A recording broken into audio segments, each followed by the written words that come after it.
It was normal for invading armies, Hindu, Muslim, and others to leave a trail of destruction. The main battle that Taimur fought was against the Muslim ruler of Delhi.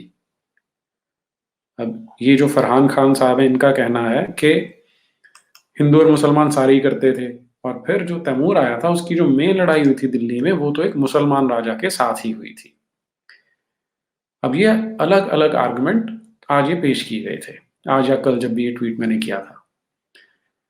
तो इस तरह के responses तभी आते हैं जब हमें इतिहास, सच्चा इतिहास नहीं पता होता। तो हम थोड़ा सा ये देखने का प्रयास करते हैं कि तैमूर ने जो काम किया था, क्या उसे हम यहाँ पे कंपेयर कर सकते हैं या नहीं कर सकते, क्योंकि सारे आर्गुमेंट ऐसे हैं कि पहली नजर में वो ठीक लग सकते हैं।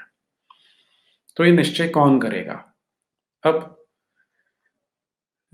टिमरलेन या तैमूर लंग जब हमारे देश में आया था 14वीं सदी के एंड में, 1398 में आया था, तो उस समय वो एक अच्छा खासा राजा था, उसके पास बहुत बड़ी सेना थी।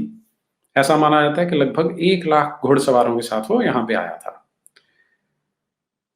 कुरान का हाफिज था, यानी कुरान उसको ज़बानी आती थी। और आज एक मेरे मित्र हैं जो एक्स मुस्लिम है, उन्होंने बताया कि वो रिवर्स में भी कुरान पढ़ सकता था, इतना इंटेलिजेंट आदमी था, इतना उसको कुरान याद थी। तो उसकी अपनी एक किताब है जिसे कहा जाता है मलफुजती तिमूरी।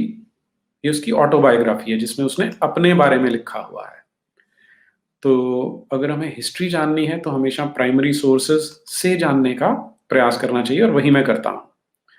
तो इसलिए हमें चेक करना पड़ेगा कि अगर तो तैमूर एक आम राजा था जिसने लोगों को मारा, तो राजा मारते ही थे, जैसे अशोक ने भी मारा, तो फिर तो हमें कोई आपत्ति होनी नहीं चाहिए। और अगर उसने वायलेंस किया तो सारे राजा करते थे, तो उसमें भी कोई आपत्ति नहीं होनी चाहिए।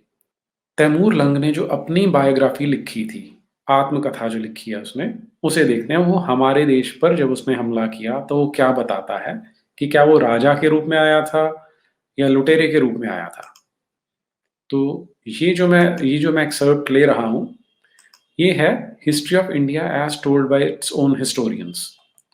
क्योंकि तैमूर ने जब मलफुजती तिमूरी लिखी थी, उसने चगतई पर्शियन भाषा, चगतई में लिखी थी उसे, और उसे फिर बाद में पर्शियन में ट्रांसलेट किया गया था। और उससे इसकी ट्रांसलेशन दो अंग्रेज अधिकारी थे, एलियट एंड डाउसन, उन्होंने की है। History of India as told by its own historians 8 volumes का सेट है ये, तो उसे आप पढ़ सकते हैं। और जो मैं एक्सर्प्ट ले रहा हूँ, ये उनका जो तीसरा वॉल्यूम है उसमें से ले रहा हूँ आज। तो टिमरलेन जब उसने इंडिया पे हमला किया तो क्या बताता है? हाँ, लेकिन उससे पहले एक और चीज है। इसे तैमूर लंग, लंगड़ा होने के कारण कहा जाता है। टिमरलेन, लेम यानी लंगड़ा होता है। पहले तो ये मैं आपके साथ शेयर करता हूँ, मैसेकर ऑफ 100,000 हिंदूज, 1 लाख हिंदुओं का जो कत्लेआम किया था। At this court, Amir Jahan Shah and Amir Sulaiman Shah and other Amirs of experience brought to my notice that from the time of entering Hindustan up to the present time, he had taken more than 1 lakh infidels and Hindus prisoners. अब ये incident आता है कि जब उसने हिंदुस्तान में enter किया, वो दिल्ली पे हमला करने वाला है, दिल्ली के बाहर पहुंच चुका है, और वो बता रहा है कि हमने अभी तक जो हमले किए हैं, तो हमने 1 लाख हिंदुओं काफिरों को बंधक बना रखा है। तो क्या करें? अब हुआ क्या था कि जब ये यहाँ पहुंच रहा था पानीपत और इसके आसपास से होता हुआ, तो यहाँ जिसे आज हरियाणा कहा जाता है, उस समय हरियाणा नाम का प्रदेश ने, मतलब हरियाणा नाम से स्टेट नहीं थी लेकिन प्रदेश तो था। यहाँ के जो जाट थे, उन्होंने इसकी सेना को बहुत परेशान कर रखा था। सेना इसकी बहुत बड़ी थी, लेकिन जो यहाँ के वीर जाट थे, उन्होंने क्या किया, उन्होंने भी, अब आज आप सुनते हैं खाप पंचायतें, उन्हें बहुत बदनाम किया जाता है। लेकिन जब ये सबसे काला समय था ना हमारे देश का, जिस समय महमूद गजनवी और ये तैमूर लंग जैसे लोग आ रहे थे, उस समय खाप पंचायतों ने सेनाएं इकट्ठी करके इन इस्लामिस्टों का, इन आक्रांताओं का मुकाबला करके उनको बहुत परेशान किया था। यहाँ पर जब ये जो मैं इंसिडेंट आपको बता रहा हूँ, यहाँ इसके पास लगभग, जैसे मैंने बताया, 1 लाख घुड़सवारों की सेना थी। पैदल वाले भी थे, वो अलग थे। तो लेकिन ये जो जाट वीर थे, इनकी सेना कंपैरेटिवली छोटी थी, लगभग 24-25 हज़ार की सेना थी इनके पास।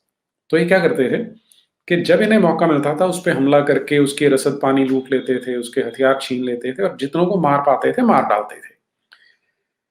तो ये जो इंसिडेंट है, जब 1 लाख लोग बंदी बना रखे थे, उससे पिछली रात जाटों ने इसके शिविर पे हमला किया और बहुत सारा उसका नुकसान किया।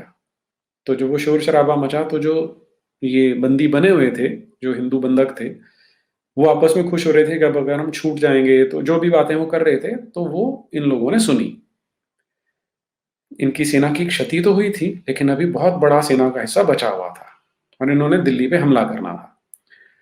तो आपस में ये फैसला करते हैं कि ये लोग रात को बड़े खुश हो रहे थे कि जिस समय वो इनको छुड़ाने पहुँचे थे। तो छूट तो नहीं पाए, तो अब इनका करना क्या है? तो उसके बाद फिर ये क्या फैसला कर रहे हैं, वो देखते हैं ज़रा।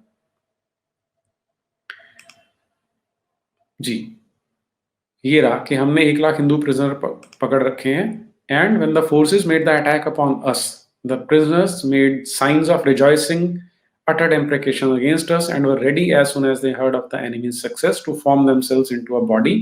जो मैं आपको बता चुका हूँ कि वो सारे के सारे बड़े खुश थे कि ज्यों ही हम छूटेंगे, हम इन मलेच्छों पे हमला कर देंगे, अगर हम बच गए तो। तो इसके बाद क्या कहा जाता है?